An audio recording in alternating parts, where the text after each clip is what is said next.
Simula July 16, magsisimula na ang election period at implementasyon ng gun ban bilang paghahanda sa kauna-unahang Bangsamoro Autonomous Region in Muslim Mindanao parliamentary elections na gaganapin sa ika-14 ng Setyembre. Kasabay nito nanawagan ng Office of the Presidential Advisor for Peace, Reconciliation and Unity para sa maayos at mapayapang eleksyon. Ikilala ni Sarmiento ang papel ng mga political parties sa Bangsamoro sa pagtataguyod ng boses ng mga botante maging ng kapakanan ng rehiyon.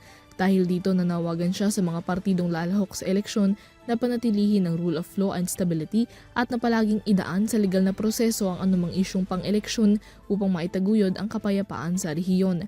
Panawagan din ni Sarmiento sa mga Bangsamoro leaders na gawing prioridad ang mga hakbang tungo sa pagtataguyod ng progresibo at matatag na ekonomiya ng rehiyon. Kasabay nito, hinikayat niya ang mga mamamayan na aktibong makilahok sa darating na halalan at piliing iboto ang mga opisyal na maging responsable para sa kapakanan at hinaharap ng Bangsamoro Region.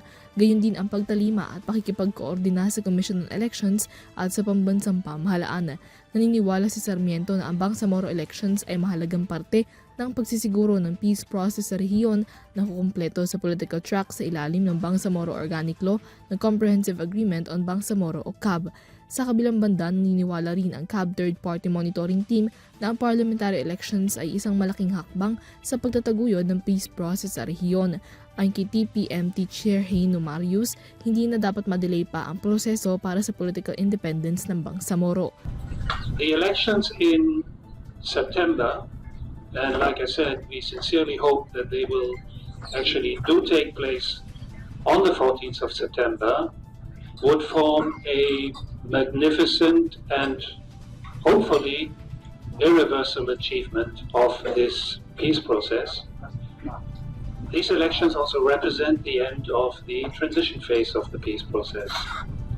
So we will have a new political system based partly on political parties elected on the principle of proportional representation, and this is a novelty for the Philippines. Nanawagan din siya na siguruhing patas at maayos ang magiging eleksyon bilang dito rin nakasalalay ang kahihinatnan ng rehiyon, ang kapakanan ng mga mamamayan nito maging ang estado ng kapayapaan sa Bangsamoro.